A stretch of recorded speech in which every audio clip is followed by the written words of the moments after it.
Abramos nuestras Biblias, amados hermanos, al Antiguo Testamento.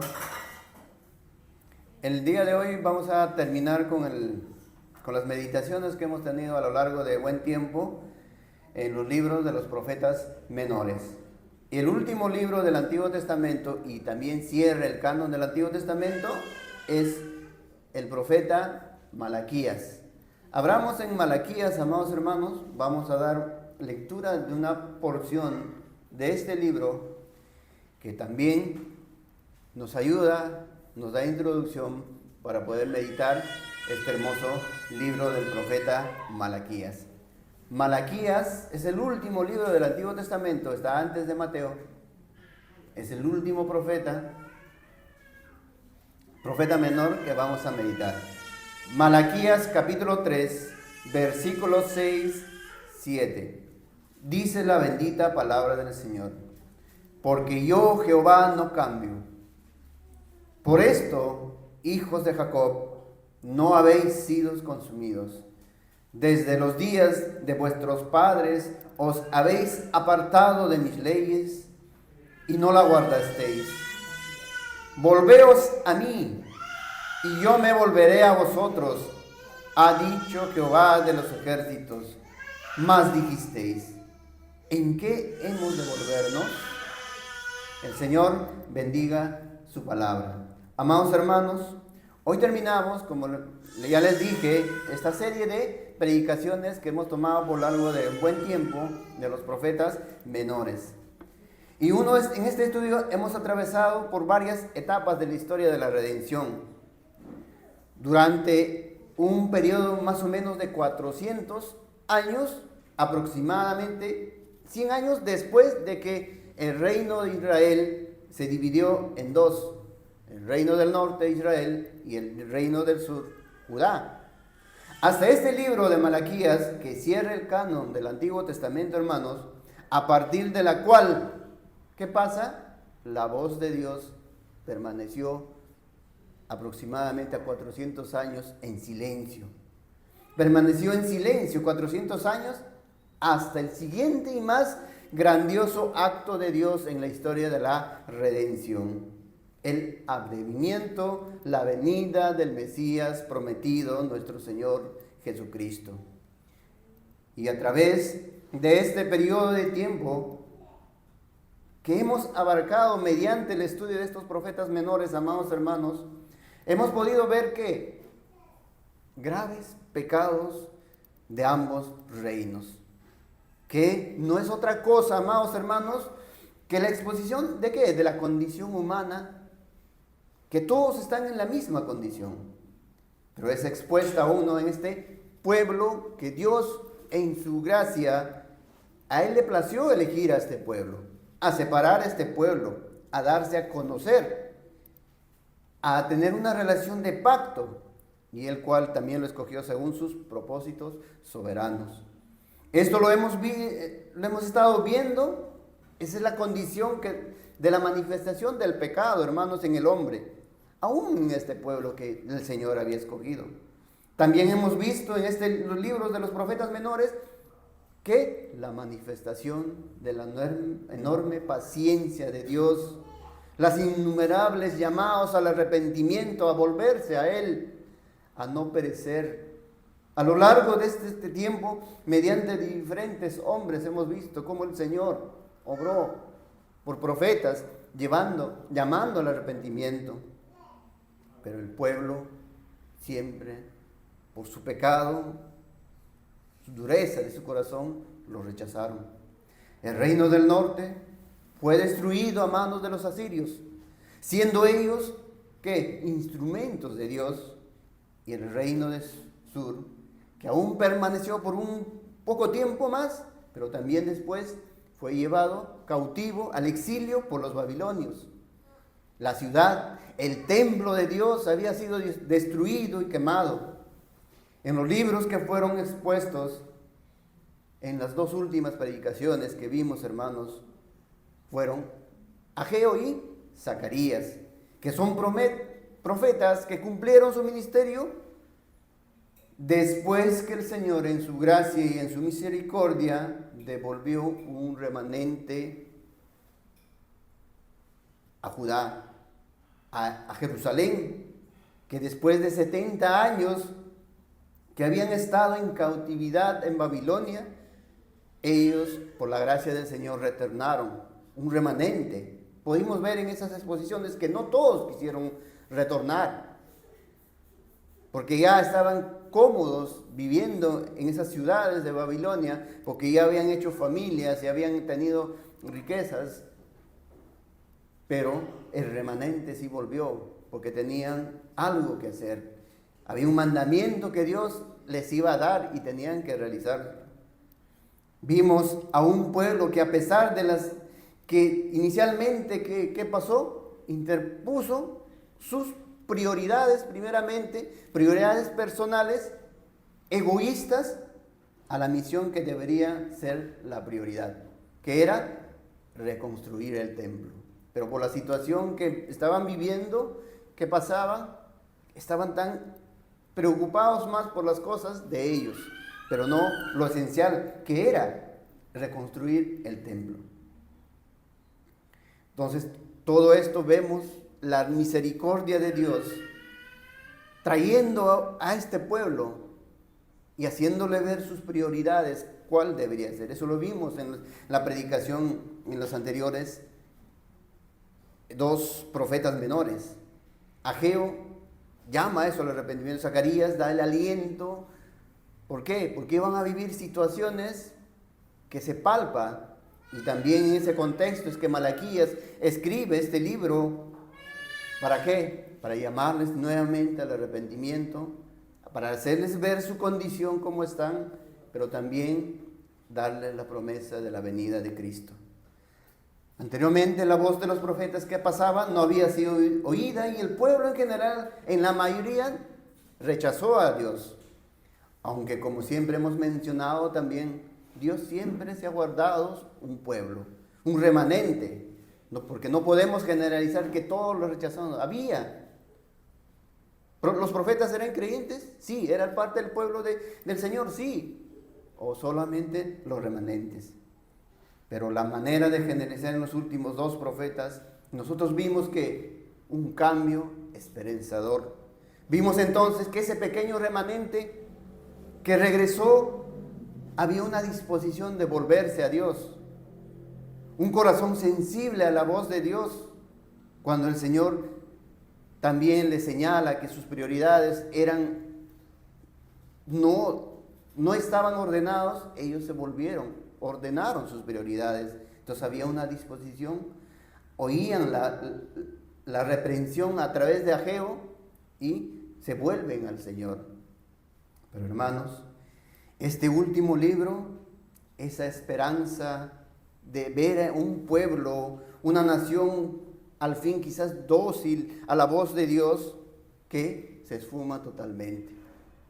Tan solo unos pocos años más o menos unos 100 años más después del retorno de ese remanente, de haber reconstruido el templo, después de haber ya reanudado la adoración a Dios, el labor sacerdotal, el sistema sacrificial que ya todos conocemos, qué es lo que significaba, tan solo un par de generaciones después ya se había perdido totalmente, nuevamente, el entusiasmo general. ¿Por qué? Porque veían una situación que para ellos no era justa. Porque vimos que el Señor les había prometido que ya no iban a ser un reino como lo era antes, con todo el esplendor, sino que siempre iban a vivir cautivos, gobernados por otras naciones. Por todo eso ellos se desanimaron. La vida espiritual poco a poco después se había reducido, ¿qué? En mero ritualismo externo. Un ritualismo que representaba que era suficiente para ellos, que supuestamente estaban cumpliendo lo que Dios había mandado. Malaquías, amados hermanos, este último libro de los profetas menores expone esa triste realidad de la condición humana caída y lo hace exponiendo a este pueblo. al pueblo escogido de Dios. Un pueblo de Dios que Dios mismo había decidido tener una relación con ellos. Un pueblo al que Dios le dio su palabra. Se manifestó en toda su historia, revelándose, dándose a conocer, pero sin embargo rechazándolo. Malaquías expone entonces, esa es la condición del hombre caída, y así termina entonces este último libro de los profetas menores. Lo hace entonces exponiendo, va a exponer también la condición del hombre, de la raza humana en general.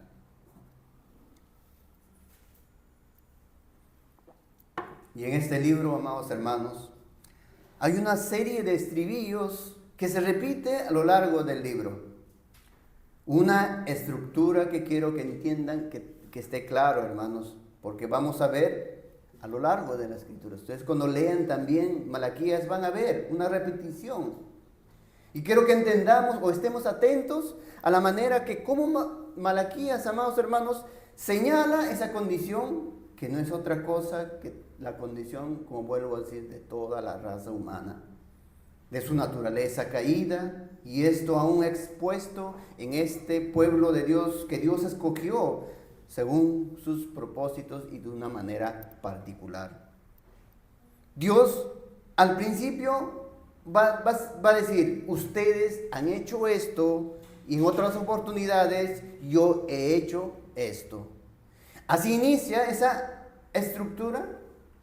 Inmediatamente Dios mismo se anticipa a las respuestas que ellos darán. El pueblo va a preguntar, ¿pero cuándo hicimos esto? En otras ocasiones van a decir también, ¿pero cuándo hiciste esto? Y finalmente Dios les va a responder una respuesta contundente cuando lo hicieron ellos y cuando Él ha hecho algo. Y veamos, para ya dar inicio, para meditar en este libro, hermanos, vayamos a Malaquías capítulo 1, versículo 2 al 3. Y esa es la estructura que vamos a ver a lo largo de este libro. Malaquías capítulo 1, versículo 2 al 3, dice la bendita palabra.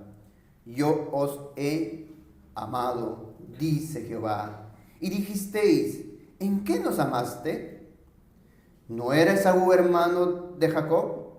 Dice Jehová, y amé a Jacob y a Esaú aborrecí. Y convertí sus montes en desolación y abandoné su heredad para los chacales del desierto.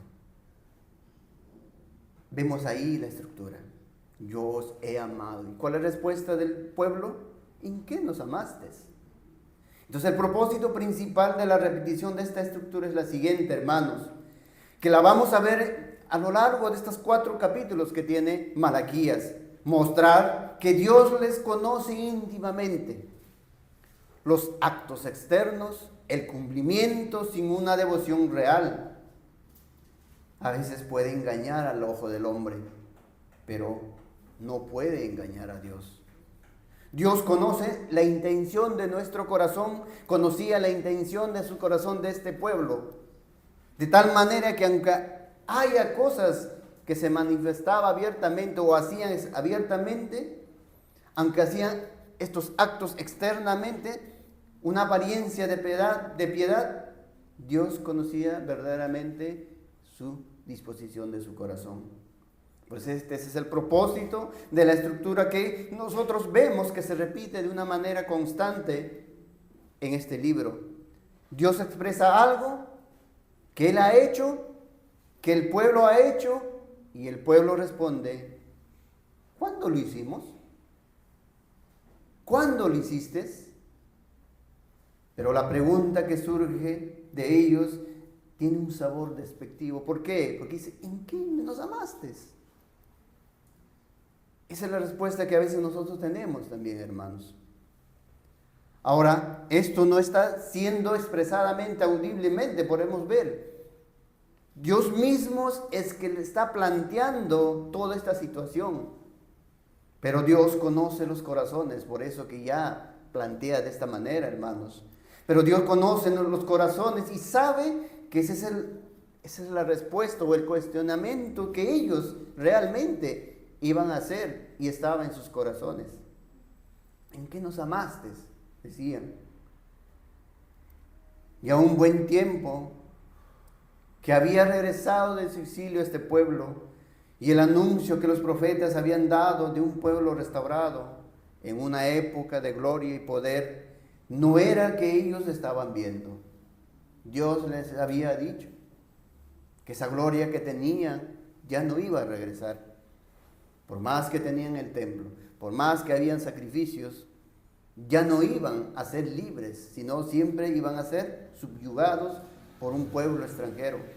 Y ellos estaban viendo esto, aún siguiendo viviendo bajo este dominio extranjero, lo estaban viendo.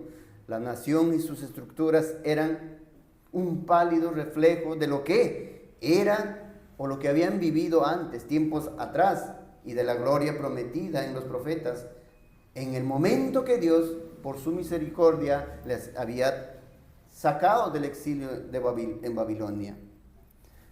Ahora, esa pregunta no la expresa, no es una expresión directa de los hombres, pero Dios la expone en su palabra y sabemos que Dios es veraz.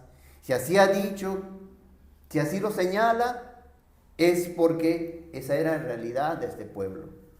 Si algo encontramos en la palabra que nos dice, por más que tú no lo has expresado audiblemente, pero eso nos hace ver nuestra condición de nuestro corazón. Pero este cuestionamiento que ellos tenían sobre el amor de Dios, hermanos, y aquí ese expuesto nos lleva a preguntarnos lo siguiente: ¿eran las circunstancias entonces que ellos vivían el parámetro para nosotros evaluar el amor de Dios, o para que ellos evalúen el amor de Dios? Y preguntémonos a nosotros mismos también: ¿son las circunstancias que nosotros vivimos cada día el parámetro para nosotros medir o evaluar el amor de Dios hacia nosotros? Y la respuesta, sin duda, y era triste, eso entendieron ellos, y lamentablemente en los días de hoy también entienden. Y muchos creyentes caen en eso. Por eso que la denuncia de Malaquías no es algo que está lejano aún en la condición de nuestros corazones. ¿Cuántos de nosotros tal vez no lo expresamos con nuestra boca? Pero ¿cuántos de nosotros en medio de las dificultades, en medio del dolor, de la adversidad propios de vivir en este mundo caído, de nuestro peregrinaje, no se cuestionan si realmente Dios les ama? ¿Alguna vez se han cuestionado, sí? ¿Verdaderamente Dios me amará? Sin lugar a dudas, son circunstancias que viven y es el parámetro para juzgar un atributo incomparable de nuestro Dios, y que ha manifestado por pura gracia a nosotros su amor. Pero ¿será bueno eso? ¿Y cuál es la respuesta entonces de Dios? La respuesta de Dios que les da es contundente, hermanos, y es breve, pero va al punto esencial. Ante la pregunta, ¿en qué nos amaste?, Dios, ¿qué responde? ¿No era Esaú hermano de Jacob? Dice Jehová, y amé a Jacob y a Esaú aborrecí. Esa es la respuesta del Señor hacia esa pregunta que dice: ¿en qué nos amaste? ¿En qué nos amaste?, preguntan ellos. Quizás nosotros también en algún momento podemos preguntar lo mismo. ¿Qué les hacía a ellos dignos del amor de Dios? ¿Qué nos hacía dignos de su amor de Dios? ¿Cuál era la diferencia entre ellos y cuál es la diferencia entre nosotros con ellos, hermanos? ¿Cuál es la diferencia entre ellos y aquellos sobre los cuales Dios ha manifestado su desagrado y su aborrecimiento? ¿Cuál? Ninguna. Ninguna, hermanos. Así como de una misma matriz, Jacob y Esaú, como hermanos, estaban allí aún antes de nacer, como lo menciona el apóstol Pablo en Romanos capítulo 9, versículo 13. Como está escrito: a Jacob amé, mas a Esaú aborrecí. ¿En qué nos amaste? ¿Acaso había algo entonces que moviera el corazón de Dios para amarlos? No había ninguna diferencia entre ellos, hermanos, con aquellos en los cuales también que Dios se manifiesta el desagrado, el aborrecimiento. Por eso siempre debemos recordar, la diferencia solamente es la gracia de Dios. Su libre determinación, el puro afecto de su voluntad, que Él ha decidido amarlos, que Él ha decidido amarnos. Él ha decidido amarnos. No porque eres bueno, no porque ellos eran buenos, no porque Jacob era mejor que Saúl. No, hermanos. Para ellos y para nosotros, en el entendimiento pleno de toda la revelación de Dios que ahora tenemos, nuestra elección en Cristo, hermanos, para su gloria, es la suficiente manifestación de amor de Dios para el verdadero creyente. Debe ser suficiente. No es admisible para Dios que en medio de tu dolor, en medio de tus lágrimas, pongas en tela de juicio el amor de Dios que ha derramado por sola gracia sin merecerlo en tu vida, hermano. No puedes dar o en tela de juicio el amor de Dios. ¿Qué diferencia había, hermanos? ¿No era Jacob y Esaú, hermanos? No habían hecho ni bueno ni lo malo, dice la Escritura. ¿Qué diferencia tienes tú con tu vecino que hoy se pierde endurecido ante la predicación o familiar o amigo? Ninguna. No te enorgullezcas, hermano, porque eres cristiano. Como si lo merecieras ser parte del bendito pueblo de Dios.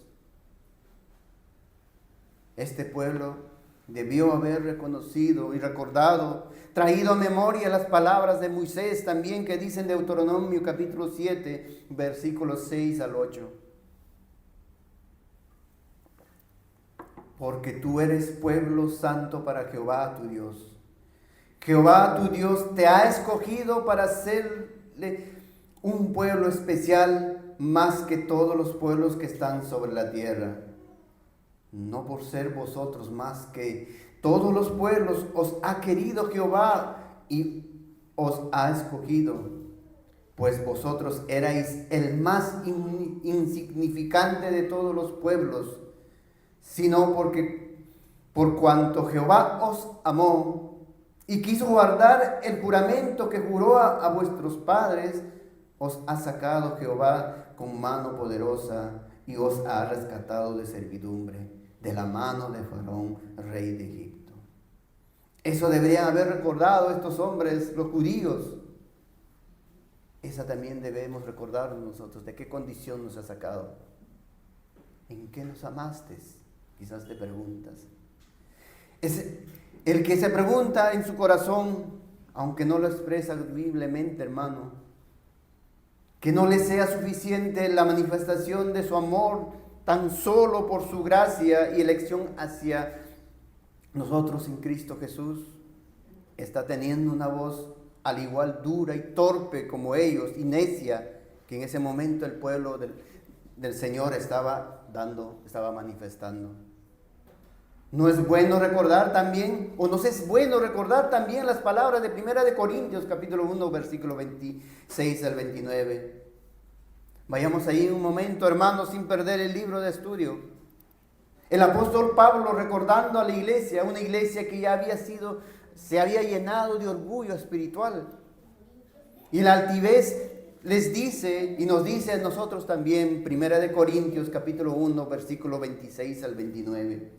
Dice la bendita palabra y nos dice a nosotros, hermanos: pues mirad, hermanos, vuestra vocación, vuestro llamamiento, que no sois muchos sabios según la carne, ni muchos poderosos, ni muchos nobles, sino que lo necio del mundo escogió Dios para avergonzar a los sabios, y lo débil del mundo escogió Dios para avergonzar a lo fuerte. Y lo vil del mundo y lo menospreciado escogió Dios, y lo que no es, para deshacer lo que es, a fin de que nadie se jacte en su presencia. Cuando el verdadero creyente, iluminado por la acción del Espíritu Santo, entiende la condición de la cual estaba y la enorme diferencia que hay con su Dios Santo, con el Dios Santo, sabe que es amado en Cristo Jesús. Y eso le es suficiente, amados hermanos. Las circunstancias que tú puedes estar pasando no debe ser el parámetro para que tú midas el amor de Dios hacia ti. Lo suficiente debe recordarte el amor que demostró en Cristo, que mandó a morir a su Hijo en la cruz. Le debe ser suficiente al verdadero creyente. Nos debe ser suficiente a nosotros, hermanos. Que Dios nos ayude, hermanos, porque a veces tenemos el temor de expresarlo, pero aún las intenciones de nuestro corazón y lo que está allí anidado y que finalmente se va a manifestar en hechos, es leído por nuestro Dios. Esa torpeza de corazón, esa necedad, esa dureza, que aquí también es expuesta por Dios a una nación que Él había decidido que revelarse íntimamente, que escogió según sus propósitos. Por eso que en Malaquías lo enfatiza, no solamente a través de esta estructura que estamos viendo. Dios dice, yo os he amado, pero ¿qué dice el pueblo? ¿En qué nos amaste? También es enfatizada esa condición que no es otra cosa, sino que nuestra, y que demuestra también la condición de todo hombre caído. También lo acentúa de una manera muy significativa, y es la siguiente, hermanos, que a lo largo de todo el libro de Malaquías, Dios denuncia a este pueblo que es infiel a su pacto, infiel a la dignidad que les había dado ellos en servirles, le era infiel a Dios. Literalmente, y sumándose a esta estructura que muestra esa condición del corazón humano, les dice que ellos han profanado el pacto que hizo con sus padres. También les dice que ellos han corrompido el pacto que hizo con Leví. Incluso les dice que ellos han sido desleales. ¿Con quién? Con la mujer de su pacto. Esto es enfatizado, hermanos, y para quienes conocen la importancia del tema de cómo Dios se relaciona con su pueblo a través de una relación de pacto. Que Dios señale 3 veces la manera como ellos eran infieles a este pacto establecidos con Él, en las dignidades y aún en ellos mismos muestran que la condición del hombre, la condición caída del hombre, terrible que se encuentra, aún en este pueblo el cual Él le plació revelarse. Malaquías capítulo 1, versículos 6 al 8.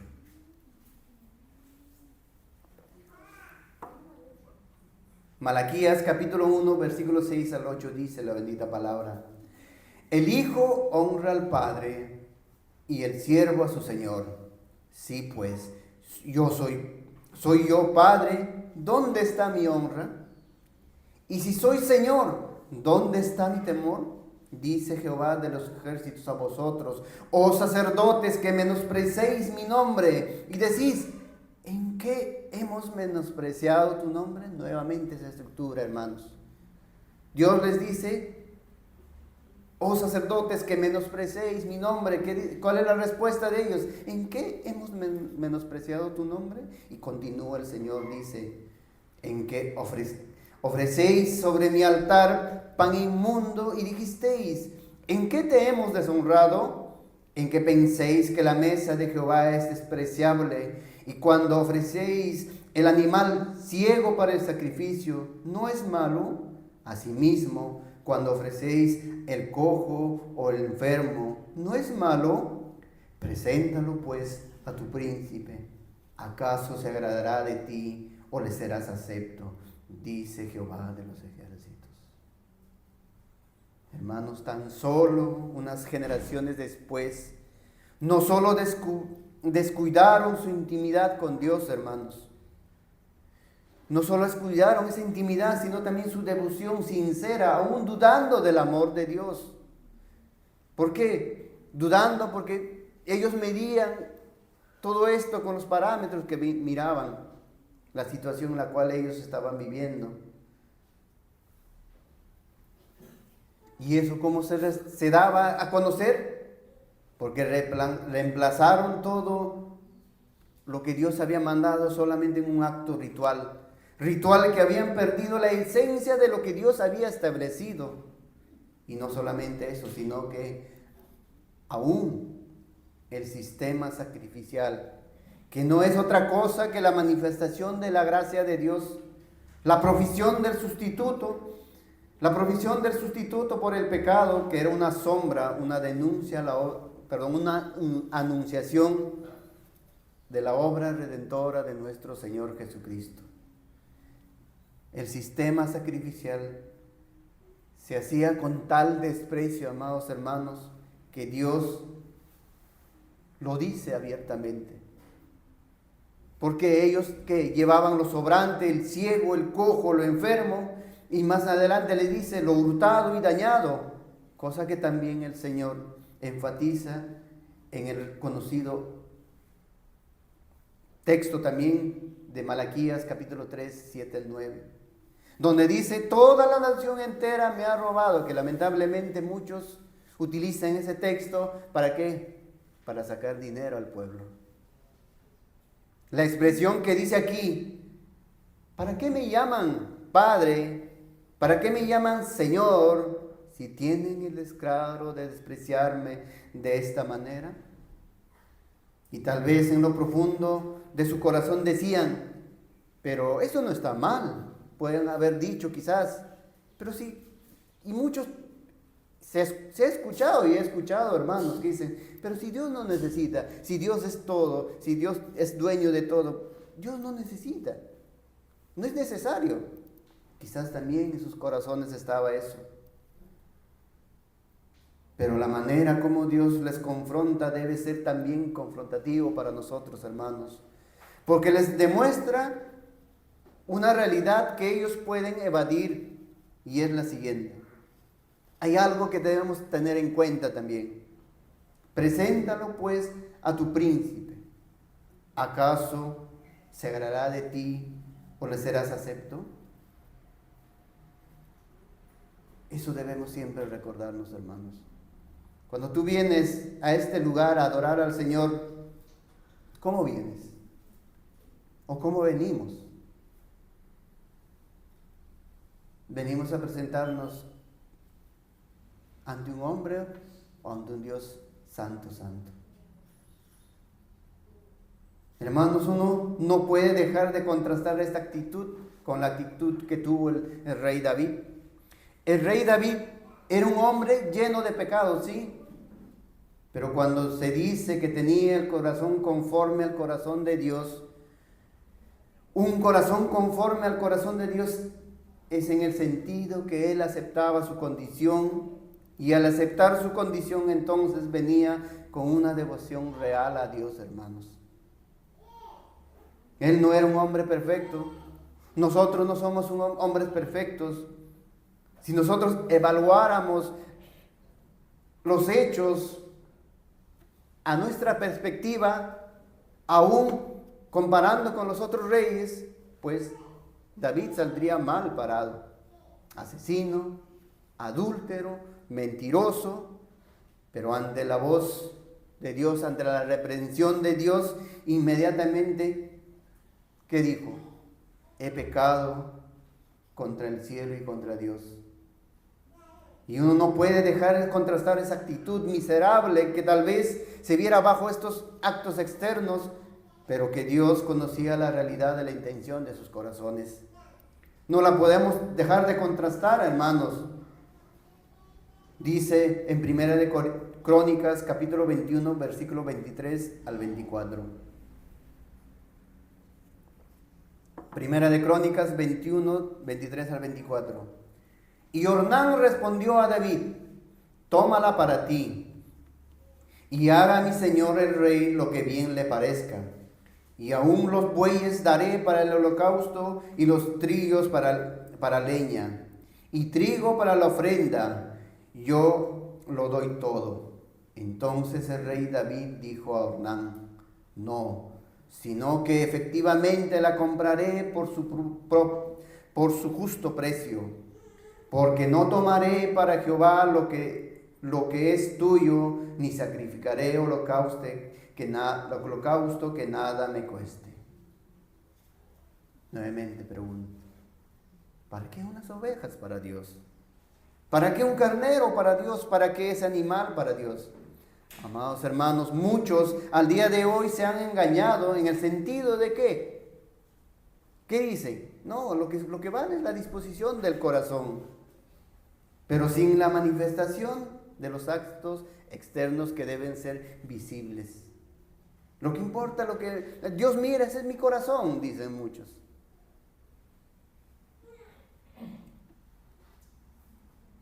El que viniesen delante de él con todo lo más malo, lo cojo, lo ciego, lo sobrante, ya muestran en qué nivel espiritual se encontraban o se habían quedado de ellos. Nosotros entendemos su significado del sistema sacrificial solamente por la gracia del Señor. La adoración a Dios en donde ellos entendían, sabemos que ahí también vemos la condición pecaminosa cuando presentaban este sistema sacrificial, y que venían a morir, tenía que morir alguien y derramar su sangre a causa del pecado, su sangre derramada para cubrir el propio pecado, un sustituto, pero lo hacían de una manera ritualista aquellos hombres. Lo mismo nos hacemos nosotros quizás, hermanos, cuando venimos con pesadez a servirle al Señor en este día. ¿Qué tipo de animales trajeron? ¿Cuántos de nosotros nos hemos dejado engañar también con la misma situación que lo que cuenta es la intención del corazón? Y nos quedamos meramente en intenciones, pero porque las manifestaciones de nuestra devoción muestran otra cosa. ¿Cómo nos presentamos nosotros delante de Dios? Aún como venimos nosotros al culto público. ¿Venimos nosotros con una condición realmente de agradecimiento a Dios? Expresa aún, hermanos, cómo nos vestimos nuestra devoción a Dios. Expresa nuestra ofrenda, lo que ofrendamos a Dios, y llega en olor fragante a Dios. Si hay algo que señala un camino descendente en la vida cristiana, es la apatía, es el desgano de las cosas de Dios y la aplicación de este reclamo de Dios que le hace al pueblo de Israel, también es para nuestras vidas. No está limitado tan solo en que nosotros damos, hablando de las ofrendas que es para el sostenimiento de la obra de Dios. Esto llega ¿a qué? A la actitud que nosotros tenemos, no solo en el culto, sino también en la importancia que nosotros debemos dar lo que profesamos ser cristianos. Malaquías capítulo 2, versículo 17, dice la palabra del Señor: habéis hecho cansar a Jehová por vuestras palabras, y decís: ¿en qué le hemos cansado? Nuevamente la misma escritura. En que decís: cualquiera que hace mal agrada a Jehová, y en tales se complace. O si no, ¿dónde está el Dios de justicia? No sé si logramos notar, hermanos, cómo se va profundizando la degradación en la que se estaban sumiendo este pueblo nuevamente. Dios expone a la luz un pensamiento que raya en blasfemia, hermanos. Se está atribuyendo a Dios algo que es contrario a su naturaleza. Parafraseando podemos decir: Dios favorece a los malvados, la injusticia que vemos a nuestro alrededor lo confirma. Por eso digo, nosotros tenemos que evaluar el amor de Dios por lo que vemos o lo que ven nuestros ojos? No, hermanos. Esta es la gran hipocresía del ser humano que atribuye a Dios las consecuencias de sus propios pecados. ¿No es lo que se escucha a la gente cuando uno predica el Evangelio también? ¿Dónde está ese Dios que es amor? ¿No dice? ¿Por qué Dios permite tanta maldad? Pero no se dan cuenta, es a causa de la consecuencia de sus propios pecados. Esta lección ya había sido también aprendida cuando nosotros hemos predicado al profeta Habacuc. Desesperado por la maldad rampante y por la prosperidad de los impíos, clamaba a Dios, porque aparentemente no estaba haciendo nada, y recibió una contundente respuesta. Él estaba siendo paciente. Dios está siendo paciente ahora mismo también, hermanos. Pero el día de su ira vendría, su justo juicio sobre aquel cuya alma no es recta. Pero el justo por la fe vivirá. Nosotros, hermanos, también podemos caer en esa falta tan grave cuando nos cuestionamos el obrar soberano de Dios.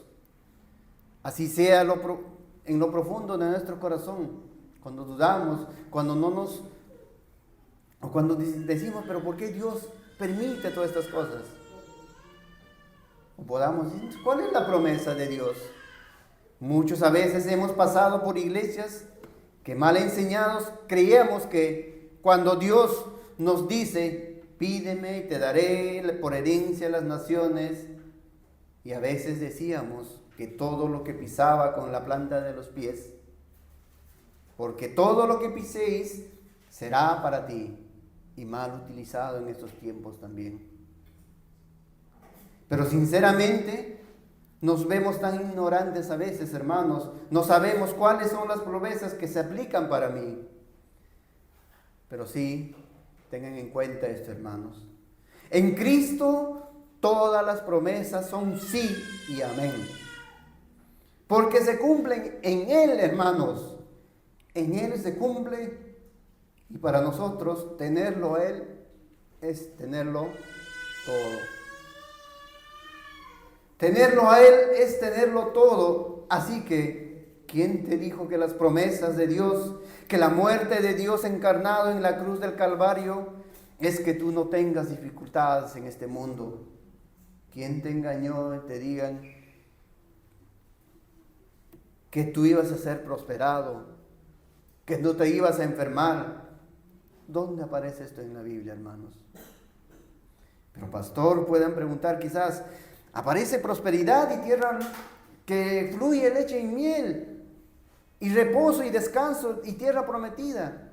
Claro que sí, pero esto es Cristo, hermanos. Él es nuestra tierra prometida, Él es nuestro reposo, Él es nuestro descanso. En Cristo lo tenemos todo, hermanos. ¿Quién te mintió? ¿Quién te hizo promesas más allá de la supereminente grandeza de Cristo y su bondad para la vida en este peregrinaje? En el mundo tendréis aflicciones, nos dijo el Señor Jesucristo. Pero las promesas que hay en Cristo Jesús son eternas y son perpetuas. A pesar de las circunstancias que puedas estar viviendo, recuerda que las promesas de Cristo, en Cristo Jesús, son eternas y perpetuas, hermano. O qué pueblo tan duro pueda decir también quizás. Este es nada menos, amados hermanos, el espejo de nuestra propia vida. Y lo más aconsejable, no quiero dejar este punto en aplicación. Lo más aconsejable en medio de la situación dolorosa es la siguiente, a la que Dios también supo hacerle entender a un hombre que padeció, que sufrió muchas aflicciones. Job, capítulo 40, versículo 1 al 8. Vayamos, hermanos.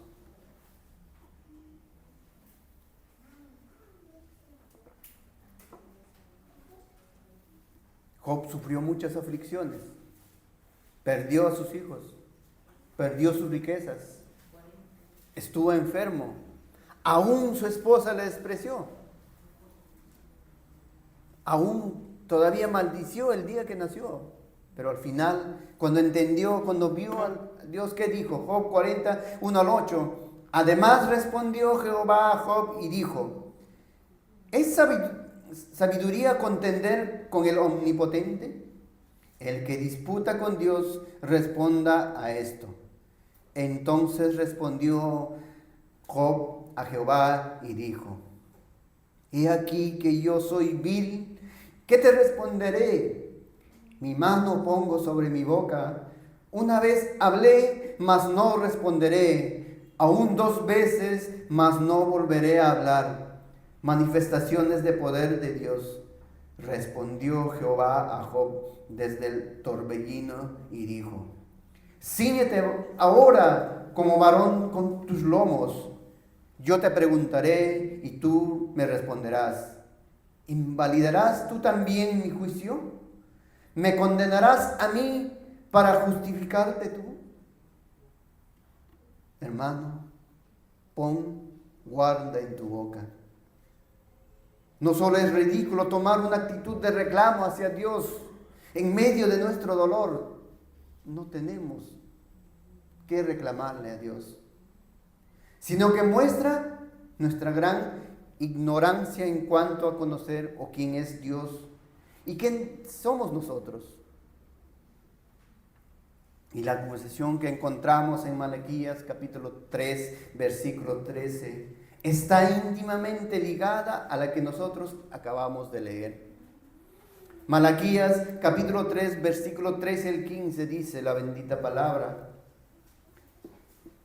vuestras palabras contra mí han sido violentas, dice Jehová. Nuevamente la escritura, hermanos. Y dijisteis: ¿en qué hemos hablado contra ti? Habéis dicho: por demás es servir a Dios. ¿Qué aprovecha que guardemos su ley y que andemos afligidos en presencia de Jehová de los ejércitos? Decimos pues ahora: bienaventurados son los soberbios y los que hacen iniquidad. No solo son prosperados, sino que tentaron a Dios y escaparon. Es el mismo sentido, pero yo quisiera resaltar aquí una gran mentira que tal vez pasamos por alto, hermanos. Ellos decían que aproveche que guardamos la ley y que andemos afligidos en presencia de Jehová. ¿Guardar su ley? ¿O andar afligidos? Si ellos habían violado su ley. ¿En qué momento estaban guardando su ley? ¿En qué momento estaban andando afligidos? Habían desobedecido sus leyes. Habían profanado su altar con sus sobrantes. Habían menospreciado su nombre. Y aún así se quejaban. Decían: ¿de qué nos sirve guardar su ley? ¿De qué nos sirve andar afligidos? No sea esa también nosotros, hermanos. ¿De qué nos sirve que estamos guardando sus mandamientos, pero aún seguimos viviendo en esta situación? Esa no sea nuestro reclamo a Dios. Pon guarda en tu boca. ¿Cuál obediencia? ¿Cuál guardar su ley? ¿Cuál andar afligidos? ¿Cuántos hoy se plantan delante de Dios con reclamos, presentando cuán fieles han sido? Cuidado, hermanos. Mentira. No hay ni un justo ni aún uno. Todo lo que recibimos, lo recibimos por pura gracia de Dios, por su gran bondad, por su gran misericordia, porque le plació, porque a Él le agradó. Malaquías finalmente expone algo que muchos consideran que no tiene que ver nada en su adoración, en su devoción por Dios, pero que la palabra de Dios relaciona íntimamente con la relación que tiene con los suyos. Malaquías capítulo 2, versículo 13 al 14. Malaquías capítulo 2, versículo 13 al 14 dice: y esta otra vez haréis cubrir el altar de Jehová de lágrimas, de llanto y de clamor. Así que no miraré más a la ofrenda para aceptarla con gusto de vuestra mano. Mas diréis, ¿por qué? Porque Jehová ha atestiguado contra ti y la mujer de tu juventud, contra la cual has sido desleal, siendo ella tu compañera y la mujer de tu pacto. ¿Y esto qué tiene que ver con mi relación con Dios? Quizás puedan preguntarse, o con mi adoración a Dios. Cuando nosotros entendemos que la unión de un hombre y la mujer, el matrimonio, el vínculo sagrado del matrimonio, refleja aspectos que trascienden la unión de un hombre y de una mujer, sino que muestra el aspecto de Dios mismo, hermanos. El camino del divorcio, por eso, es lo último que se le debe ocurrir a un verdadero creyente. Es lo último que puede pensar en su mente, hermanos. El camino al divorcio que se atraviesa por la mente debe ser lo último al verdadero creyente. Claro, por supuesto, nosotros tenemos en las Escrituras unas causales de divorcio a causa de la dureza del corazón en su torpeza. El adulterio y el abandono, lo cual, ¿qué manifiesta? Y nosotros entendemos esto, que desprecia el pacto de Dios. Nosotros entendemos también, hermanos, pero cuando nosotros entendamos que esta unión entre el hombre y la mujer, el núcleo de la sociedad, lo que Dios ha creado y que refleja su propia imagen, refleja algo que trasciende la unión de la mujer con el hombre. Y se tiene liviandad de escoger el camino de emergencia, el divorcio. Entendamos, hermanos, el vínculo de matrimonio refleja el vínculo nosotros que tenemos con Cristo. Cristo es nuestro esposo y nosotros somos la esposa.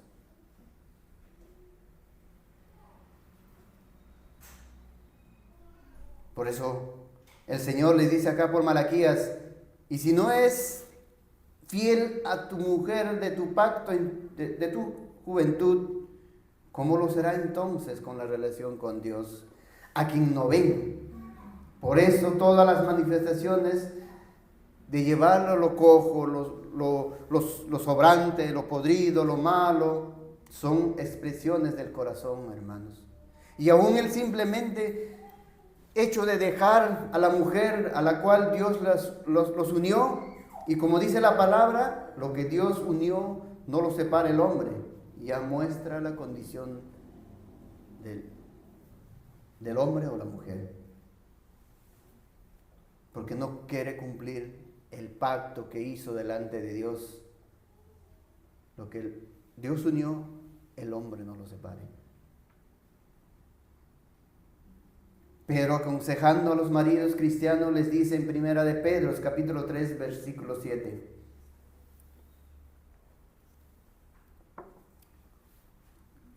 Vosotros, maridos, igualmente vivid con ellas sabiamente, dando honor a la mujer como a vaso más frágil y como coherederas de la gracia de la vida, para que vuestras oraciones no tengan estorbo. ¿Qué tiene que ver mi relación con mi esposa o con mi esposo con la relación con Dios? La misma ley de Dios está compuesta de una relación vertical hacia Dios, así como la adoración es vertical, y una horizontal hacia los hombres. Todo lo que se diga con respecto a Dios se debe ver también manifestado en nuestras relaciones con el prójimo, hermanos. Y esto algunos lo pasan por alto, pero básicamente, ¿qué? Manifiestan entonces, como manifiesta Malaquías, que el final concluyente, ¿qué? La condición del corazón del hombre, una total incapacidad de agradar a Dios por sí mismos. Ahora que ya hemos hecho este recorrido a través de los profetas menores, la conclusión a la que nosotros debemos llegar no es qué pueblo tan malo, ¿Por qué tenía que rechazar si Dios mismo era evidente que se... No, hermanos. ¿Qué de duro servir? Quizás puedan decir.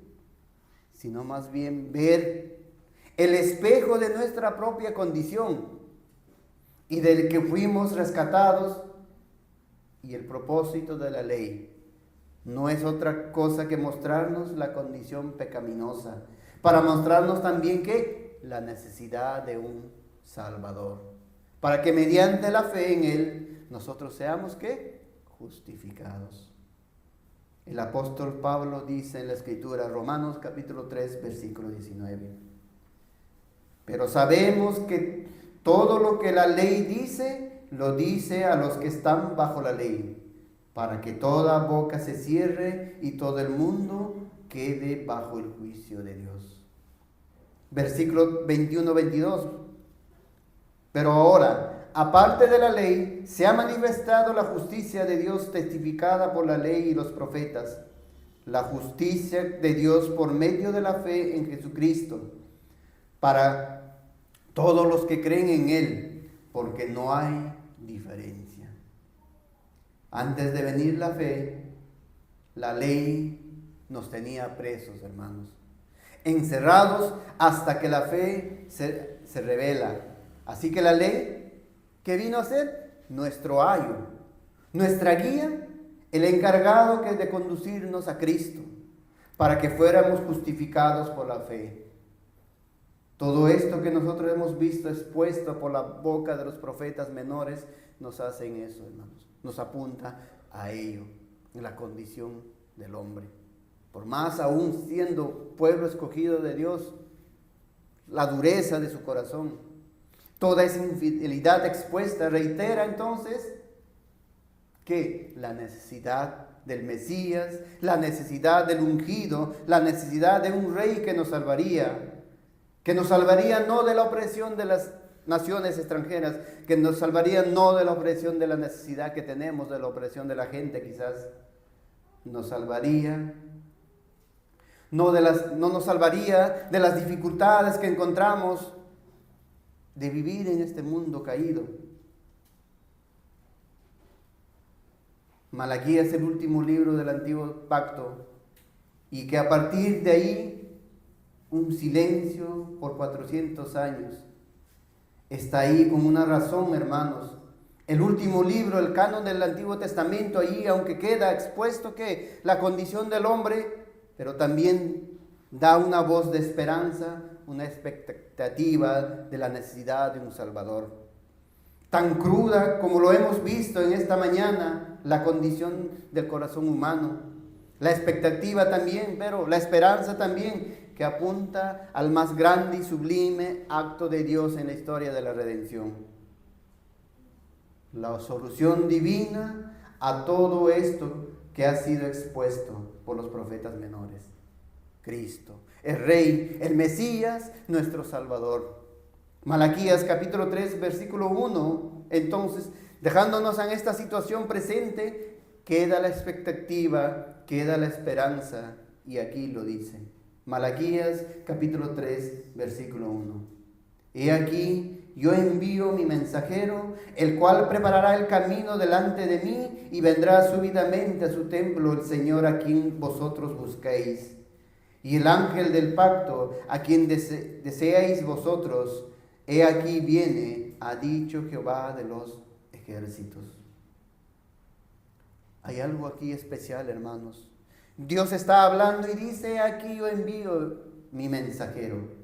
Hay alguien que Él iba a enviar de manera preparatoria y dice, el cual prepara el camino delante de mí.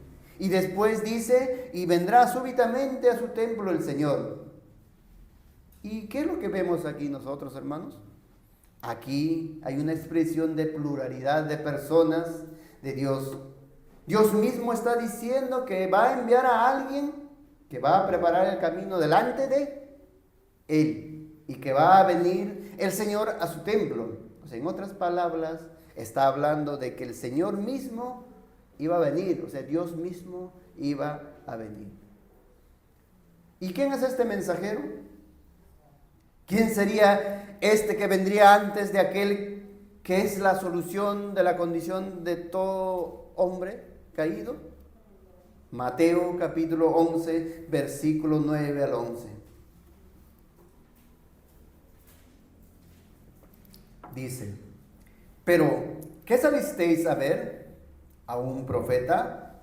Sí, os digo, y más que profeta, porque es de quien está escrito: he aquí yo envío mi mensajero delante de su faz, el cual preparará tu camino delante de ti.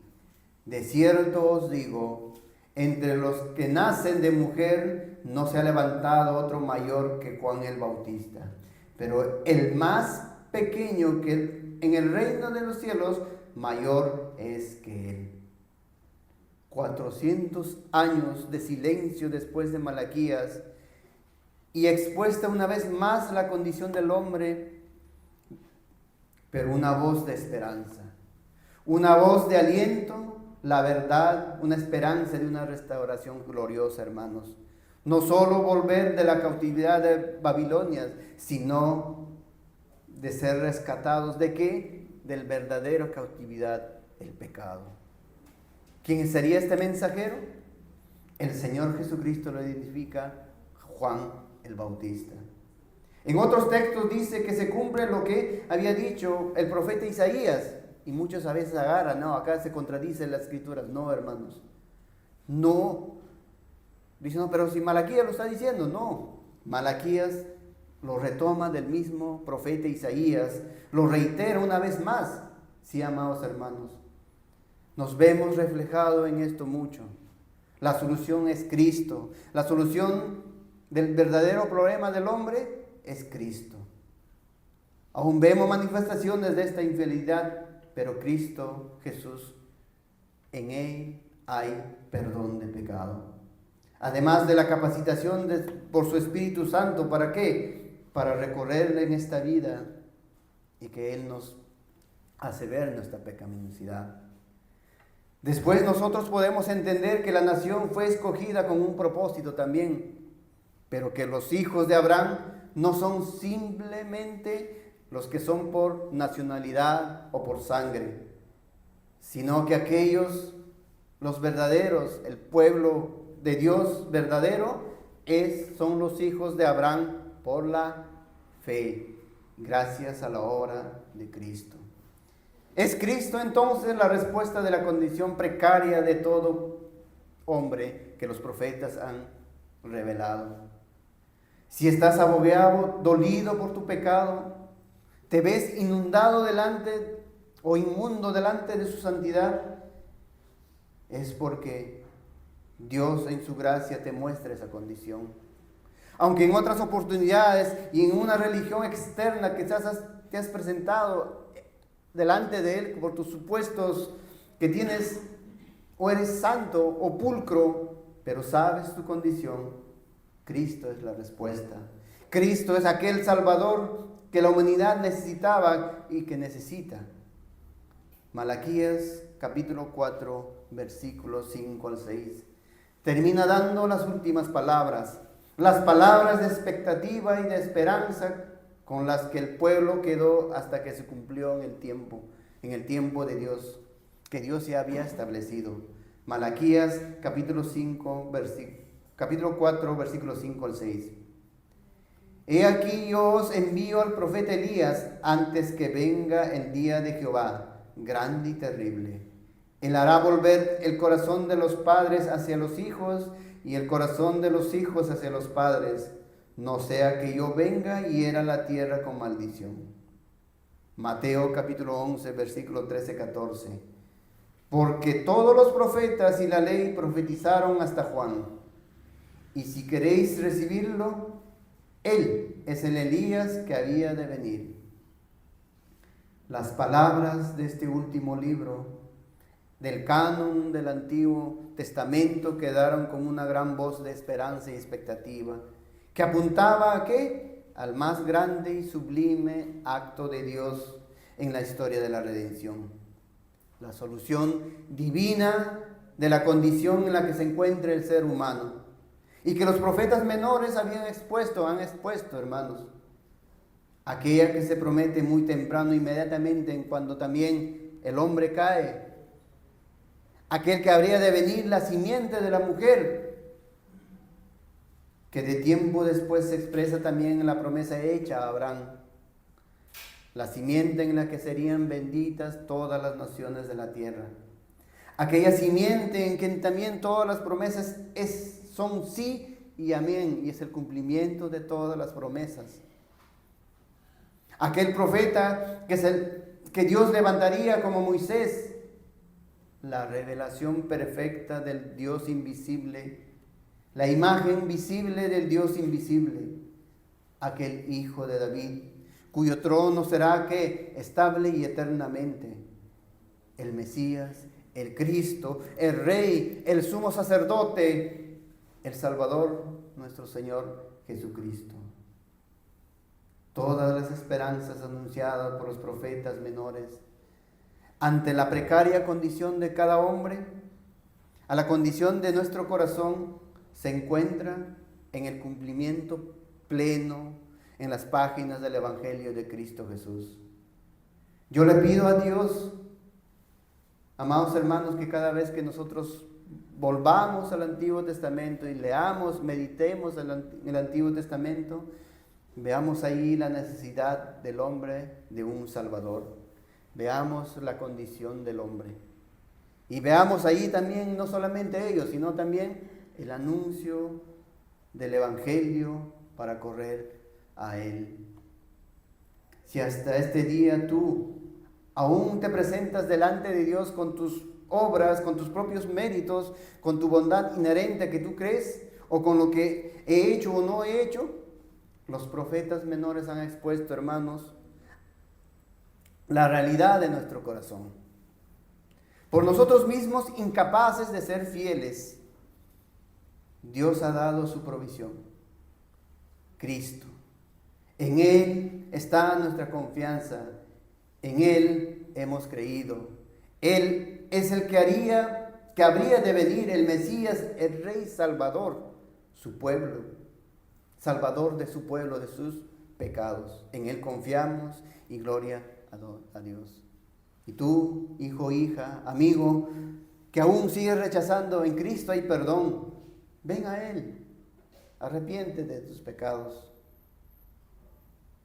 Si te mintieron, o si tú sigues buscando a Cristo para que se solucionen tus problemas, o si tú sigues buscando porque Cristo te solucione quizás tu economía decaída que tienes, no es el Cristo de las Escrituras. En Cristo hay perdón de pecados. Ese es lo primordial. Eso es lo que hizo Cristo. No lo rechaces. Tampoco lo busques por esas soluciones, amigo o amiga.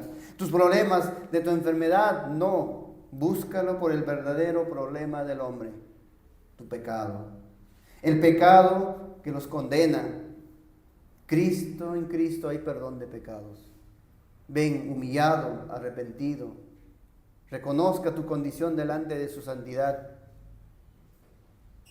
Él no despreciará, no te despreciará si vienes en humillación. Si vienes con un corazón contrito y humillado, Él no te va a despreciar. Pero no vengas a Él con tus propios méritos. Cristo es la provisión. Cristo es la salvación. Ven a Él, no le sigas rechazando. No le sigas rechazando. Vamos a orar, hermanos.